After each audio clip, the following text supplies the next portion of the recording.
ever since I was a kid. You know, I could never just walk down the sidewalk right. I could never step on any cracks or holes. I always had to align my foot with a fence post if the sidewalk was next to one.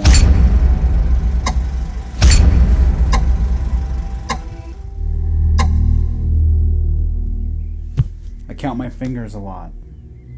But not just in my head mentally, I mean physically. I'll touch my fingers one at a time, one by one, but not this one. My middle one, I count it twice every time. I feel anxious, paranoid. I feel insecure and so in my own head that reality gets twisted around, and I'm not sure if what I'm perceiving is correct anymore. The worst part is the doubt, the constant feeling of unworthiness. All these thoughts, day to day, minute to minute, convincing me I'm a bad person. If you're trying to feel worth something, consider doing things more that you feel are worth doing. Take a trip. Make some friends. Work towards something. Be yourself. And make yourself happy.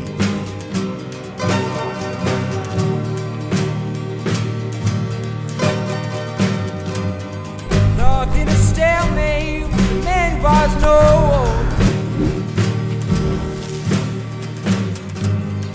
Rock in a hard place, he's better in control.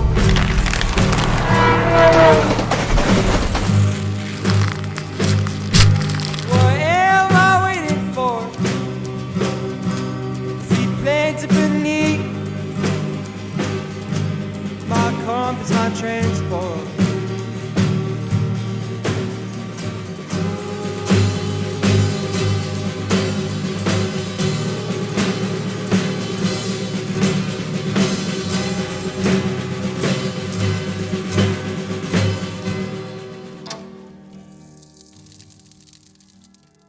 Camera settings are crucial when determining good exposure. Alright, we're recording.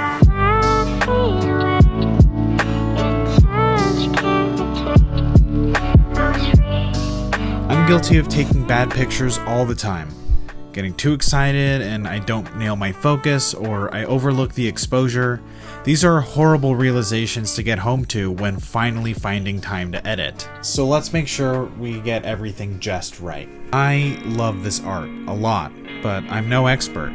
I have so much to learn, and to do that I have to stick to the basics, which will eventually become second nature. I'm switching my editing software from Premiere Pro to DaVinci Resolve. I grew up on the Adobe shit for years, and it's just kind of hard to make that transition.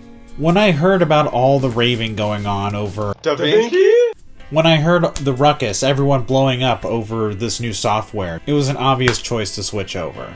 Flexible color grading, easy layout that has incredibly thoughtful mechanics, and of course the reliability of never glitching, lagging, or shutting down. At the beginning of this episode, I was talking about something that I've struggled with since, well, as long as I can remember, OCD.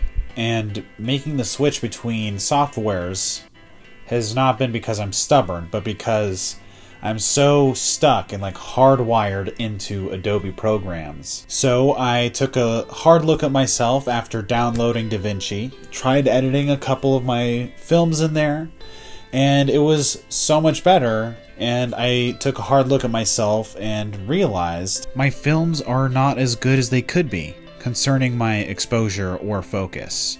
When it comes to taking pictures, it comes more natural to me, and I can seem to nail both focus and exposure most of the time.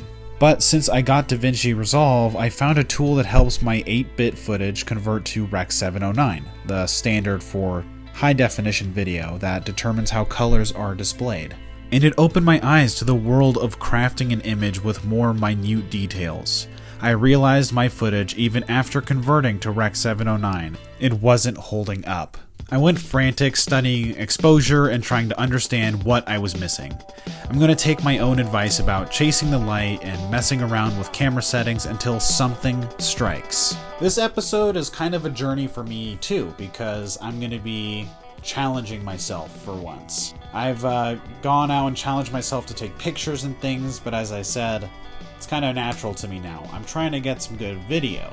When I find the sauce, the secret sauce for proper exposure and nailing focus, you guys will be the first to know, because you're going to be following me on my little journey today. Now, I do want to talk about one thing before we go hunting for a good shot. I'm trying to make an advertisement for an upcoming show that I want to start creating about ex-Mormons. I want to start interviewing their lives and talk about our combined experience of having left the Church of Jesus Christ of Latter-day Saints, and how that cult will hopefully burn and die into the ground, and we'll just laugh about how ridiculous that religion is. So I want to make an advertisement of a single shot pulling out of a scene I'm going to create, and I don't know what I'm going to create yet, but that's going to be half the fun today.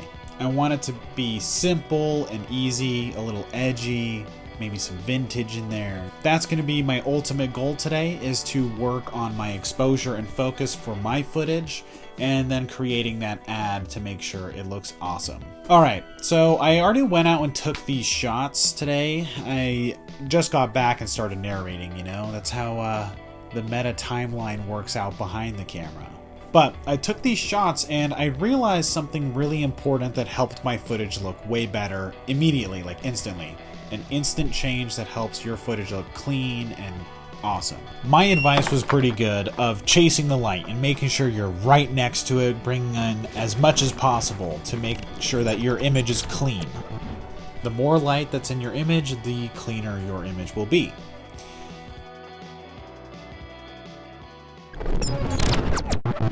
Did you guys know they're making average, ordinary, everyday things that are squeakers?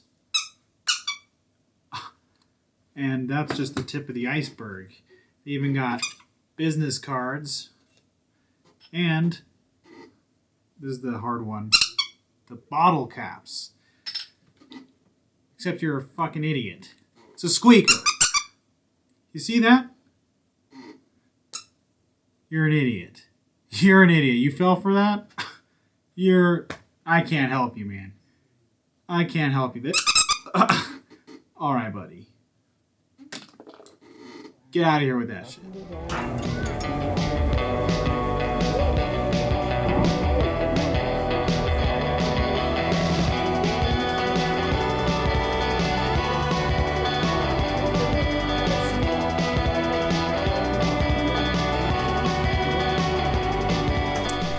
So what I mean by motivating light. So right now I have 5 lights going on.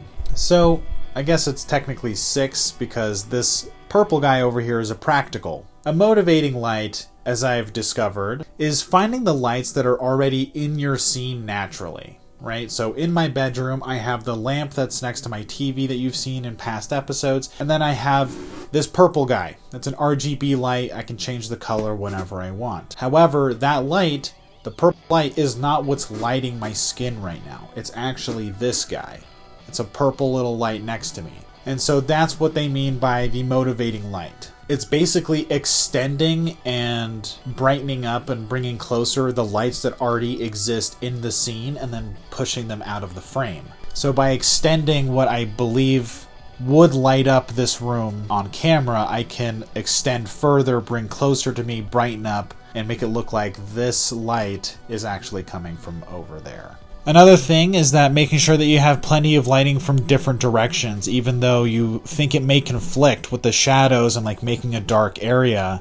But I have a huge soft light right above me that's lighting this part. I also have the lamp on next to my TV over here that's kind of lighting this side and making me not super purple. And that helps me look even and like a human being in the skin tone. Even with all of these lights on, they're directed and they're shaped, and because of that, the background is still dark because I have my blackout curtains and makes my window basically non-existent. So that's my point. is that you should use as much light as you can, take it out of the frame, and then use practical lights to motivate your light forward. Alright guys, I think it's that time where I'm going to start crafting a scene for my commercial. Now, there's a couple of things I'm thinking here. I want me to be sitting in a chair and just me sitting in a chair. Maybe I'm thinking I'm going to put on a leather jacket because black leather just looks so good against like lighting. It just makes things look more vintage as well. Now, right now I'm using some backlight using this guy, this fun little sun lamp here. And if we use the sun lamp as some cool backlighting, that might be interesting to help with the vintage look. Might look like a projector light and make me a little bit more silhouetted. So that might be something kind of cool that we could lean on. I think I'm just going to use this chair again, this little wheelie chair you see me in all the time. And I do have a record player, so maybe I'll set up the record player on a platform in front of me, and I'll spotlight myself either with a backlight or with something like what I have right now, just right above me, and we'll just have a nice clean pull-out shot while the record player is going and playing a snippet of an ad for my ex-Mormon podcast. I know not a ton of people care about Mormons or, ex-Mormons for that matter, people that left the church and were able to get out of that cult, more like it. But it's kind of an important part of my life that I think is really easy to make fun of and that I've been having lots of conversations about, as an ex-Mormon in Utah, the Mormon state. It's kind of like they have their own Hajj to Mecca. Every Mormon has to come to Utah at some point in their lifetime. It's kind of weird. Food for thought. Anyway, that's what I'm thinking. I'm just going to time-lapse me setting up this thing, and then I'm going to come back and start talking to the camera. And then I'm going to come back and talk to you guys more about how I'm going to pull off the shot and like pulling out. It's like a slow pull-out shot. All right? So I'll see you in a sec. She said she wanna know Satan. Death to my enemies, I am not faking. I was so down in the dumps. These niggas so pussy, these niggas some chunks. I wanted you, but you wanted him.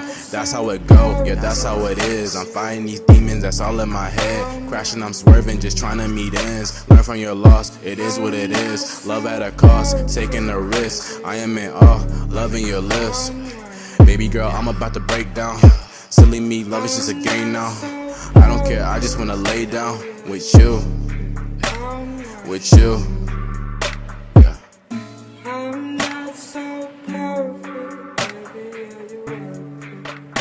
She said she wanna know Satan. Death to my enemies, I am not faking. I was so down in the dumps. These niggas so pussy, these niggas some chunks. I wanted you, but you wanted him. That's how it go, yeah, that's how it is. I'm fighting these demons, that's all in my head. Crashing, I'm swerving, just trying to meet ends. Learn from your loss, it is what it is. Love at a cost, taking a risk. I am in awe, loving your lips. Baby girl, I'm about to break down. Silly me, love is just a game now. I don't care, I just wanna lay down with you. With you. All right, we got the shot, and I think it turned out really cool. I'm pretty happy with it, and I hope this was pretty enlightening for some of you for considering like lighting and camera settings. For this video, as you can see, I dropped my shutter speed really low to showcase like this fragmented, slow look, this like stuttery motion while the light is behind me. And that was supposed to show like disorientation and, I don't know, kind of like a euphoria getting ready for this shoot. I'm shooting at 30 frames per second, so I made my shutter speed 1/60 and kept it at least there. Unless I wanted it a little bit darker, then I would raise it. I tried to keep my aperture around 4 or 5.6. That way I could stay in focus the whole time, because I'm not going to be able to pull out. I'm not the one that's going to be pulling the camera back and expanding the shot. It's going to be on a tripod, as you saw. I'm going to have to digitally zoom in and then pull out using keyframes.